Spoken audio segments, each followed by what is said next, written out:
Well, Matt, another holiday season has come and gone. Yes, it has. Yes, it has. It's been indeed. a wonderful Christmas Hanukkah. Very, very wonderful. Yeah. And I forgot to mention another holiday tradition we have at my house. We actually sit around the TV and we watch A Christmas Story on DVD. Yeah, the funny thing is, I do the exact same thing. Yeah. I actually set up my own VHS copy of it. It's a special edition widescreen one. There are very few of these, but I'm actually really happy that I have this. It's the sort of memories that this movie just strikes me that, I don't know, they can't be ruined. No matter how hard Hollywood tries to make bad movies, the good ones will always lead through. They can't be ruined. I did believe that. Until this year. What happened this year, Matt? Well, this happened this year. This fucking exists! Okay. Where to begin? I guess plot. No. No, I can't even start a plot yet. All right. Backstory. There you go. Backstory? Alright, backstory. A Christmas Story, just for those of you who are living under a rock for the last goddamn 40 years, is quite possibly one of the most classic Christmas stories ever told. It's told on 24-hour repeats during Christmas season, all the time. It's almost synonymous with It's a Wonderful Life. It's on television so much. It's a great classic story about childhood innocence. And also how his innocence is slowly being taken away by him getting older. It's a great fucking story.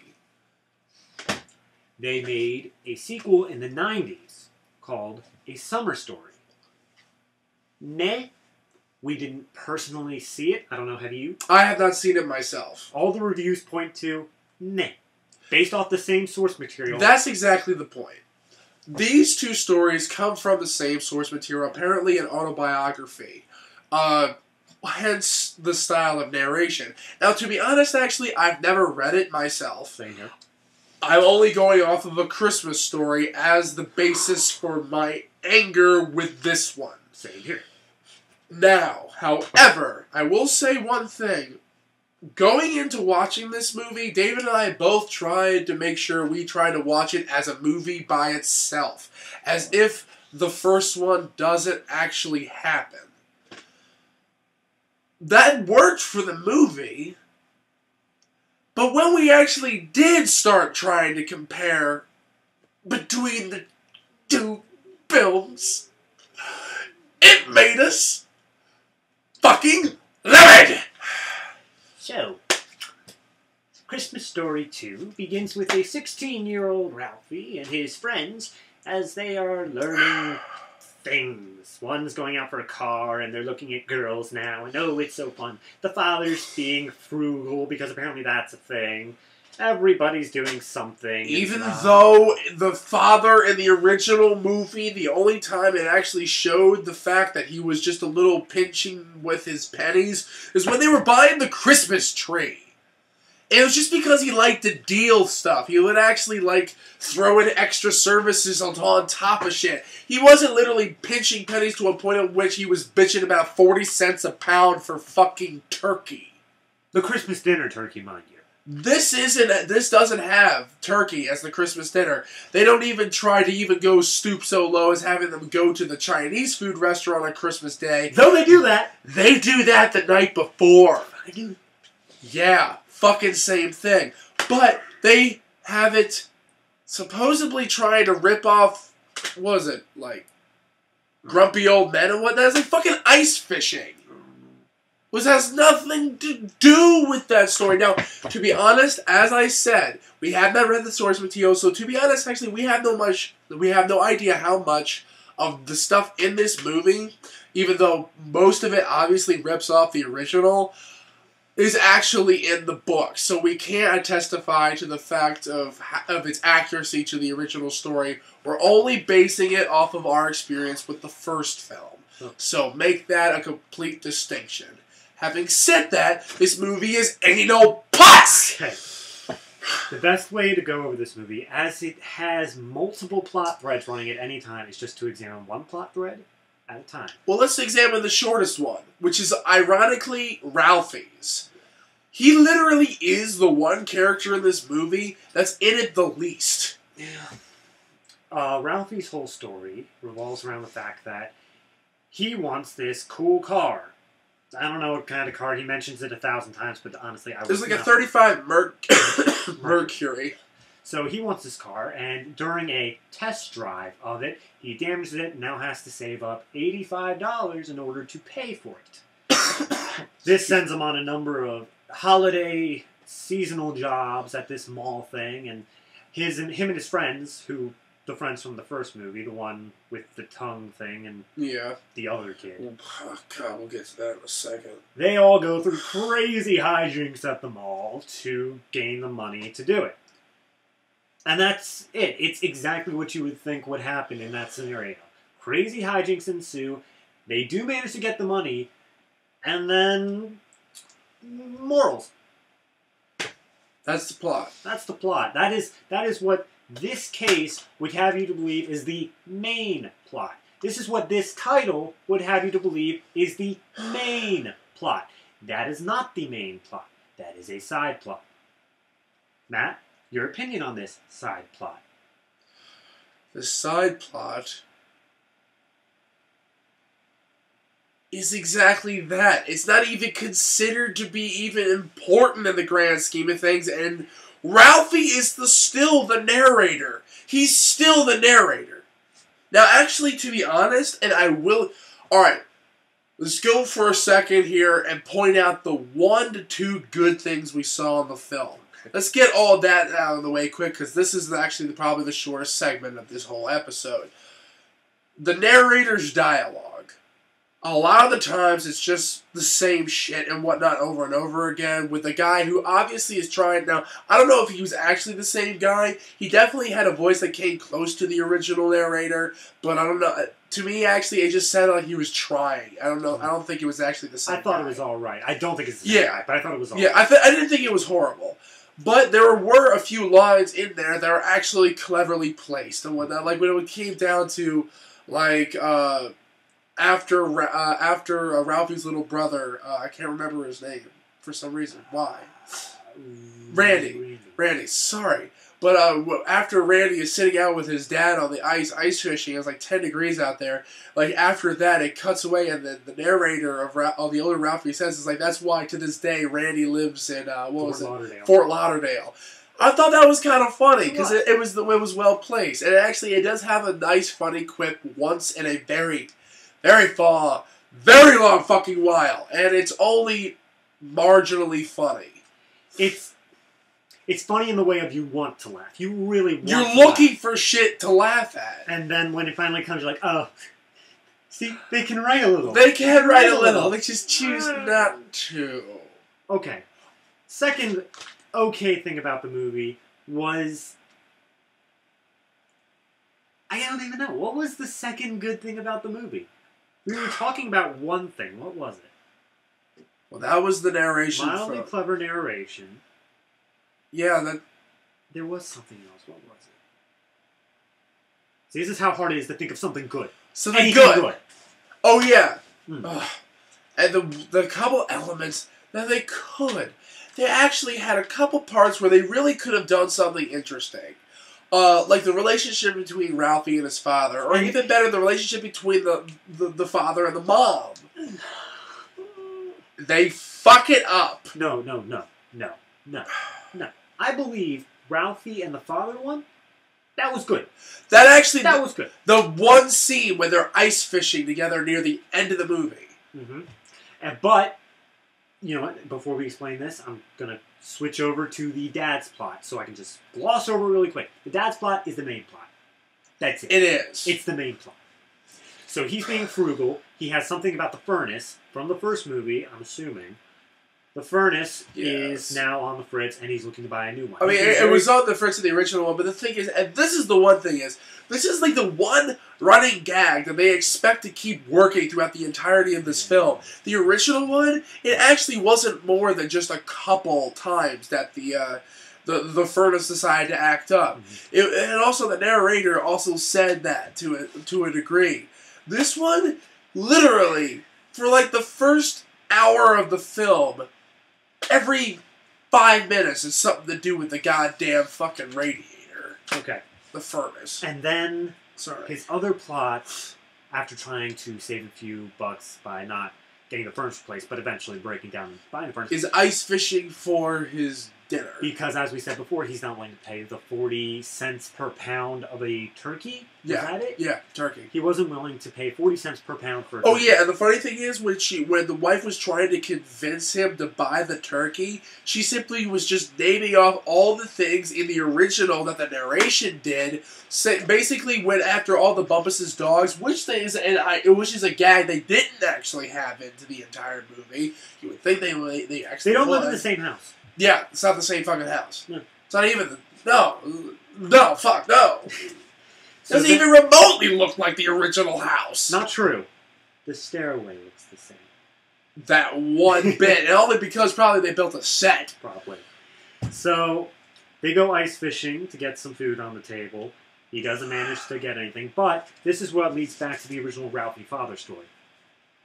Ralphie comes out to join him ice fishing after he has completely screwed things up with his wife, because his wife came in and then he almost caught a fish, but then he started yelling at her because apparently she jinxed it or something or another. Yeah, he's just a complete dick in that scene, which, even though I'm sidestepping for a second, then I'll let you get back to it. The original dad, yeah, he's a bit of a jerk, especially when it came to the fucking leg lamp in the original. But at the end of the movie, you could clearly see the relationship between those two was extremely mature and serious. The father and the mother. Yeah, they really, really cared for each other. That's why the movie ended on them. It gave us a sense pulling back out of the world of the children and gave us a sense of adulthood, thus connecting more with the narrator. It was fucking brilliant! So, the reason we're so angry about that in particular is because after Ralphie and the father had this wonderful scene where they're connecting with each other, you can feel it, the music's working for it, all that. The father comes home, and the mother's standing there realizing he hasn't caught anything. He didn't catch any fish ice fishing, so she gives him this look. And then he just returns with a look of, "Rrr." And then he goes, like, lumbering up the stairs. While the music's like hijinks music and whatnot. They literally, any single solitary moment of seriousness that they could have drummed out of this, that's the one thing that works well with the original. It's not all comedic. It takes elements of it that are actually very serious and makes it, in a way, relatable. This one doesn't take a fucking scene seriously, to a degree. It always needs to have a goddamn joke thrown into it. No, but that's this thing.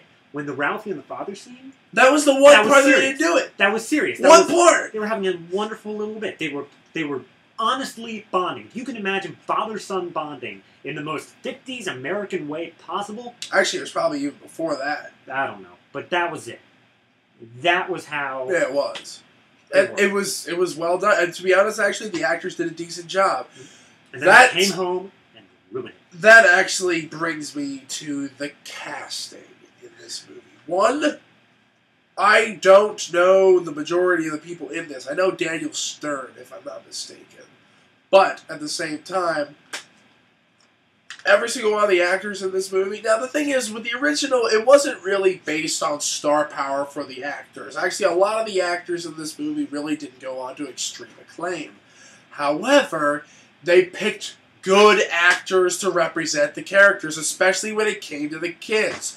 These actors are so ill-fitted for the roles. And also, every single role is cartoonish. Everything is over the top. This one, every single character had a sense of seriousness around them. Why is this so fucking hard to get? Why?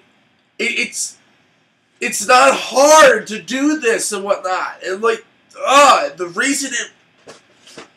Okay, alright, I'm just gonna... I don't want to make you more... Where's my Harry Carey blade? Hold on. No, come on. I don't want to make you more angry here, but there's one last thing we need to talk about in the way of plot. The love interest. Oh, don't even get me fucking started. No. Don't even fucking get... No. No. Let me fucking die, dude! Listen, okay? Let me explain the love interest, and then you can go into why you don't like... I'm taking that. Okay. As he... She's on the cover, by the way. Look, alright, before you get into it, you would think, based on this cover design, that the main portion of this movie is ruled by Ralphie and this girl right here. Alright. So, since he's 16, and at 16, apparently that's when you notice girls in the 50s, there's this one... It hit me at 12. There was this really nice popular chick or something that Ralphie had his eye on. Do you know her name? No. Nope. Keep that in mind. I think it was probably said in one scene when you first see her. Yeah. How many scenes she's in? 4? That's what I wanted. There was the first scene where you see her, she's talking to some friends. The second scene, she is at band practice with Ralphie, and Ralphie's having an orgasm over them getting married. Yeah, I don't count all the flashback scenes that include. No, those don't count either. Yeah. They have. They have flashbacks. We'll get to the flashback sequences. The third, she is with a jockish boyfriend of hers, and they see Ralphie. Yeah. The jock is laughing at him in his misery because of hijinks. The girl, however, Rudolph suit. Girl is more sympathetic. Yeah. Rudolph suit. Oh yeah, like, obviously is trying to supposedly make fun of the bunny suit in the original one, but guess what? It doesn't fucking work here. And then the fourth time she appears, hey, they're dating, and she kisses him on the cheek. Yeah, it's at the very end. Like, no, alright. In the very back of this cover, now this is the interesting thing here. Alright. The box art for this fucking movie. The box art. 1, the leg lamp is right here. 2, the leg lamp is right here. Girl is right here. Girl is right here. Girl is up here. They're the most insignificant pieces of shit in the movie. Literally, okay, imagine how much time went in between them getting their gifts and the end of the movie in Christmas Story, the original. Divide that by 2, that's how much screen time each of these kind of got. That's it. That's all of it. They don't matter, and they're marketing it as the biggest thing in the movie. It's like, it's okay, it's as if Shrek, okay? DreamWorks animated movie of Shrek, if they marketed it as the gingerbread man being the biggest thing in the movie. Yeah, basically. Sure, he's there. Sure, he says stuff. Sure, he's a character. But he's nowhere near Shrek. Take it. You got more anger than me right now. Well, more anger, I'm not so sure. Alright, well also, this is another one of my qualms, even more than any of the other casting choices. The difference between the casting choices of the dads. Oh, God. Now, even though, and I am so sorry that I can't name them off the top of my head, but the dad in the original Christmas Story was perfect. That seriously was the perfect actor to choose for that movie. This guy is so the fuck out of place and so unbelievably miscast. I literally, like, this is just the... Darren McGavin. Okay, Darren McGavin. He's been in other things too, and I can't remember off the top of my head, but I apologize. But he was great. He was great. He was fantastic. He fit the role well. He acted really well. And also, it was never over the top except when he was literally being ridiculous about something. It was about either the furnace or about the leg. Or the dogs. Or the dogs. The thing is, though, the dogs were a legitimate thing to get him to get angry over because there were over 24 of them, I think that was according to the original narration, and also they were all over the place. So, I can understand that with him yelling at that. The other 2 things were unbelievably ridiculous because the furnace was constantly acting up. You only needed to see it once or twice to get the message. You didn't need to see it once every 5 fucking minutes. And 2, the leg is ridiculous because the reason The reason he was so fucking ridiculous about the leg is because he felt like he won an award. That was his award. He felt like he had earned that in some fashion. There was some context behind the leg being there, and the reason why it was so fucking funny is because he thought it was so goddamn precious. In this movie, he didn't get the leg by any standard. It's probably not even the same leg lamp. I honestly can't. It looked close. I will give it that. Yeah. Again, give him an A for authenticity when it comes to the fucking leg lamp. He got the lamp as a Christmas gift from Ralphie. And that's it. And that's why it only appears in the end. In fact, he never says he wants the leg lamp. He never mentions it. And the funny thing is, he never actually sees it. The only other time you see the leg lamp in the movie is when he passes in front of a store. When Ralphie. After he passes, after he leaves the frame, the light comes on in a shop window. He would never have noticed. Now, you can't argue that if he went back the same way, he could have seen it. But at the same time, no. I'm not giving it that kind of intelligence. So, alright. I'm going to get to the cinematography now. Go ahead. This is something that I have to talk about real quick. The original has classic 80s cinematography, especially if it's done by Bob Clark. Good Bob Clark. Not Baby Genius's Bob Clark. But this movie was made in 83. And the thing is, though, because it is set up a lot like the fantasy flights of a child during Christmas time, that's seriously what it is. It's enacting basically the child in all of us around Christmas time. How we're excited around Christmas time. If you have that type, basically around the holiday time, whatever the fuck it happens to be. It's just the childhood innocence of it. Ralphie is a character that stands at a crossroads right before he enters puberty. This was the part where literally the childhood innocence is beginning to start coming apart. The cinematography reflects this perfectly because during the moments when he's in his life, the cinematography is done in a way that it's soft lighting for the most part, but at the same time, there is a sense of realism with it. But during the fantasy sequences, when the child and Ralphie comes out, everything's all sparkly, like over embossed. Like, it glows. It has this nice glowing feature to it. Now, number 2. They try so hard to mimic the style in a couple scenes. But guess what? They don't give a flying fuck to try to mimic anything involving the cinematography or the pacing or the lighting in the originals whatsoever. You're a Christmas gift. The last thing I want to talk about this movie is its lack of understanding of build-up. Especially when it comes to referencing the old jokes from the first film. In the first film, they're changing the tire, the 4-minute flat. The fudge scene. The fudge scene. Of course, everyone knows the fudge scene. Everyone knows what the fudge scene is. Everyone knows what the fudge scene stands for. The fudge scene has several parts. There is him actually saying it. Well, at first it's them getting the actual blowout. The blowout. Then him actually saying it. Then the aftermath. The soap. Him having to blame his friend. His friend comes into school the next day. You see all these things, all because of one simple little action that was so profound.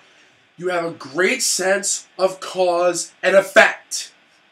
And it builds it up. It gives you this, and it just snowballs. You see how it changes everything in this boy's world. Something as simple as saying the word fuck. When he's young, that was a big thing. That was Very a big huge thing. It was back in the 30s. Yeah, 40s. 40s, sorry. It was back in the 40s. He cursed in front of his father, and these were all the repercussions from it. And they showed it. That was the only thing that was going on during those sequences. And it's also entirely from the perspective of the kid. Now, I'm pretty sure within the first 5 lines of Randy, he just out and says, "Oh, son of a bitch." Okay, well, glad the language thing. Which, the funny thing is, the only time that Ralphie really says son of a bitch in the movie that you can remember is when he finds out that his little orphan Annie decoder ring is just an advertisement. Which he literally just says basically it's his childhood innocence being destroyed by the adult world of fucking advertising.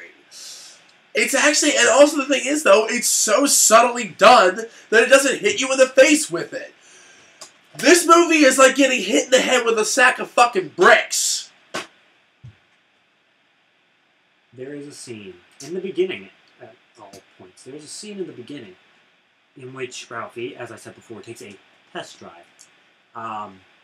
The reason he has to pay $85 is because he wrecked the car. As this object falls onto the hood of this convertible car and wrecks the fabric, they slow down the video and the audio, so there is a replica of Oh Fudge. Now he just says, "Oh Fudge." You would think they would just assume that, they make a big deal out of it to just shout it in the middle of a city street during about the same time period. They don't. They don't. As a matter of fact, nobody hears him yelling. They don't. This is done with him one of the first of the few scenes in the movie. They don't. The Oh Fudge scene in the movie, in the original film, was done like halfway through the fucking film. It was considered to be a major goddamn turning point. It was considered to be one of the major plot points that drove the next act of the movie forward. This movie has absolutely no reason to use it except for the fact that it's trying to bring back some nostalgia. It literally takes so many references from the original film and throws it back up again. But I don't know whether it is a blessing or a curse that they managed to leave out the Red Ryder BB gun that the whole fucking first film was about. Never once mentioned, never once shown, never once anything about that damn BB gun.